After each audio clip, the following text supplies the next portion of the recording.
তুরস্কের একজন শয়তানের পূজারী ইফি জানাবি, শয়তানের পূজারী দীর্ঘদিন ধরে বছরের পর বছর ইফি জানাবি শয়তানের পূজা করেছে। তার চেহারাটা দেখলেই আপনারা দেখবেন আগের যে চেহারাগুলো ছিল ইউটিউবে সেগুলো আছে। সে অনেক বিখ্যাত শয়তানের পূজারী, ইলুমিনিটির সদস্য ছিল। এই ইফি জানাবি সে তার বিভিন্ন ভিডিওতে শয়তানের কর্মকাণ্ডগুলো, সে কোন কোন কাজ করে শয়তানের পূজারী হওয়া যায়, যেমন এই 2 আঙ্গুল ব্যবহার করা, এই সিম্বল দেখানো, এগুলো ইফি জানাবি সবসময় প্রচার করে গেছে। এবং সিংহের মতো একটা আকৃতি তৈরি করা, ঠোঁটের এই 2 কোণে 2টি লোহার রিং ঠোঁটের এই 2 কোণে লাগিয়ে মাঝখানে এখানে আরেকটি রিং ব্যবহার করা, বাফেলোর মতো আকৃতি তৈরি করা, বাফেলোর মতো একটা আকৃতি তৈরি করা, ভেড়ার মতো একটা আকৃতি। আল্লাহ রাব্বুল আলামিনের শ্রেষ্ঠ সৃষ্টি মানুষ হওয়ার পরেও নিজের চেহারার ভিতরে বাফেলোর মতো একটা আকৃতি তৈরি করা, কানগুলোকে কেটে সেটে একটু লম্বা করা। এটা কিন্তু দেখবেন এখনকার সময়ে একটা ট্রেন্ডিং চলছে।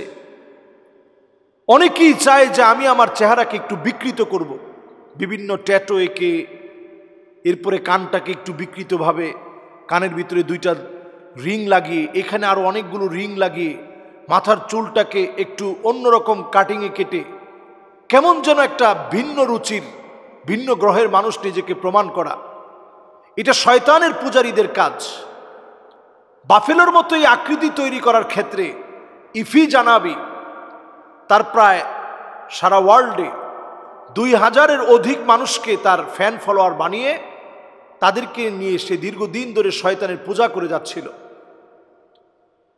এই ইফি জানাবি হঠাৎ করে একদিন একজন ইউটিউবার তাকে সাক্ষাৎকারের জন্য ডাকে এবং সে যায় সেখানে।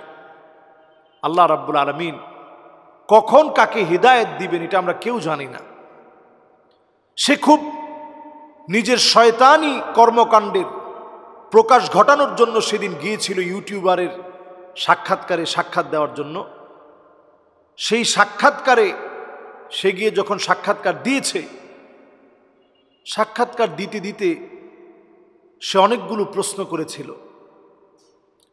এই প্রশ্নের মধ্য দিয়ে ইউটিউবার সে এক এক করে উত্তর দেওয়ার চেষ্টা করে।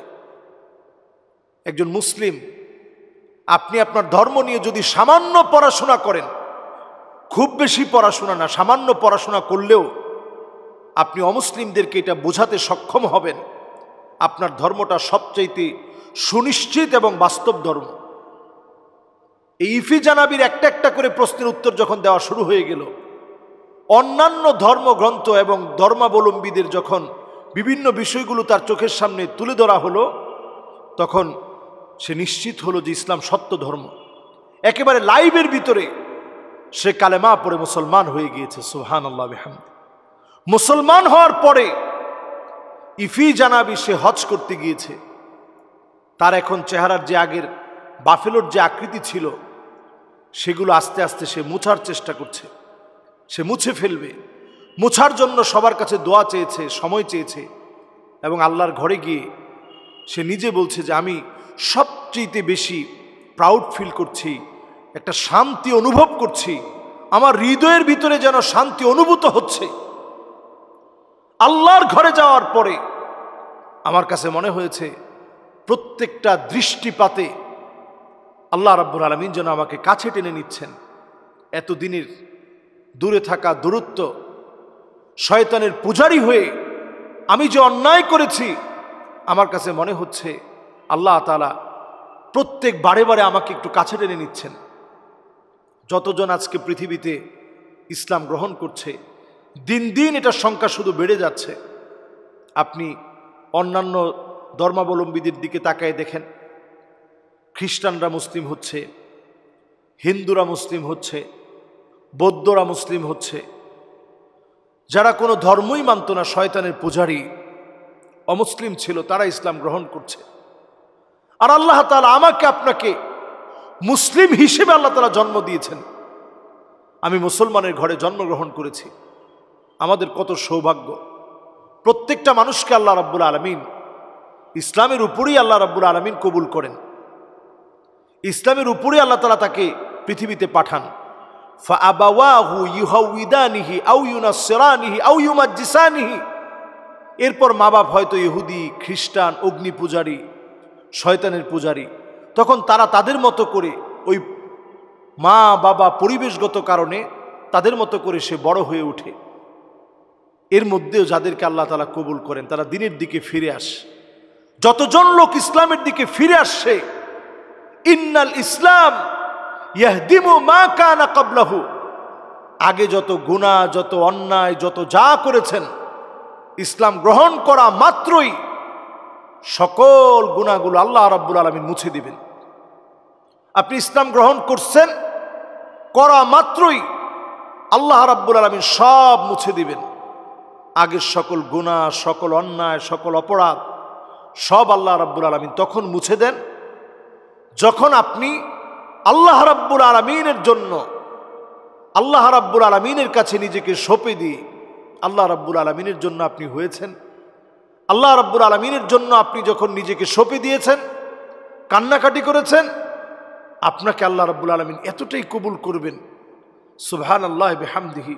আমরা দেখেছি যারা ইসলামের পূর্ব যুগে বড় বড় নেতা ছিল, ইসলাম আসার পরেও যখন তারা ইসলাম গ্রহণ করেছে, তারা কিন্তু বড় বড় নেতাই আল্লাহ রাব্বুল আলামিন তাদেরকে বানিয়ে দিয়েছেন।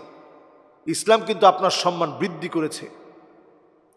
যতজন দেখবেন নো মুসলিম ইসলাম গ্রহণ করেছে, আগে তার যেভাবে নাম ছিল, দাউদ কিম সহ অনেকের হিস্ট্রি আপনারা ঘেটে দেখবেন, আগে যেরকম তার একটা নাম ছিল, সুখ্যাতি ছিল, ইসলাম গ্রহণ করার পরে আল্লাহ রাব্বুল আলামিন এটা অনেক গুণ বাড়িয়ে দিয়েছে। এজন্য ইসলামের দাওয়াত সবার জন্যে। পিআরসি জরিপ বলছে আগামীর পৃথিবী 2050-এর ভিতরে সবচেয়ে বেশি হবে মুসলমানদের সংখ্যা। সুবহানাল্লাহ বিহামদিহি, সবচেয়ে বেশি মুসলমানদের সংখ্যা হবে। এটা আমাদের জরিপ না, খ্রিস্টানদের জরিপ বলছে মুসলমানদের সংখ্যা সবচেয়ে বেশি হবে। এবং আপনি অবাক হবেন যেইভাবে প্রতিনিয়ত ইসলামের দাওয়াত ছড়িয়ে পড়ছে সকল জায়গায়, সকল স্তরে, এইভাবে দাওয়াত ছড়িয়ে পড়বে ঘরে ঘরে। আমি আপনি আসুন আজ থেকে শয়তানের যে প্রপোকাণ্ডাগুলো রয়েছে, এই 2 আঙ্গুল উঠানো, জিহ্বা কাটা, অথবা কানের মাঝখানে একটা কর্তন করা, অথবা কানে দুল পড়া, বুড়ুর মধ্যে দুল পড়া, বুড়ু প্লাক করা, আগলা চুল পড়া, নকল চুল পড়া, নকল দাঁত লাগানো, দাঁতকে চিকন সরু করা, এই জাতীয় সকল হারাম কর্মকাণ্ড, শরীরের মধ্যে ট্যাটু আঁকা, এই জাতীয় হারাম সকল কর্মকাণ্ড, এমনকি চুলের ভিতরে শয়তানি স্টাইল কাজা, যেটাকে রাসূল স্পষ্ট নিষেধ করেছেন, যেটা লানত আসার কারণ, মাঝখান দিয়ে একেবারে উঁচা করে একটা বাফেলোর আকৃতি ধারণ করা, এই জাতীয়, অথবা এদিকে এদিকে চেষে ফেলে দিয়ে মাঝখান দিয়ে উঁচু করে একটা চুল রাখা, এই জাতীয় সকল স্টাইলগুলো আমরা বাদ দিই। রাসূলুল্লাহ সাল্লাল্লাহু আলাইহি সাল্লাম যেইভাবে চুল রাখতে বলেছেন সেইভাবে আমরা চুল রাখি। প্রত্যেকটি ক্ষেত্রে সুন্নাহ মেনে চলার চেষ্টা করি। আল্লাহ রাব্বুল আলামিনের কাছে যত আমাদের ভাইয়েরা ইসলাম গ্রহণ করছে সবার জন্য আমরা দোয়া করি। আল্লাহ রাব্বুল আলামিন যেন সবাইকে দ্বীনের উপরে অটল রাখে। আসসালামু আলাইকুম ওয়া রাহমাতুল্লাহি ওয়া বারাকাতুহু।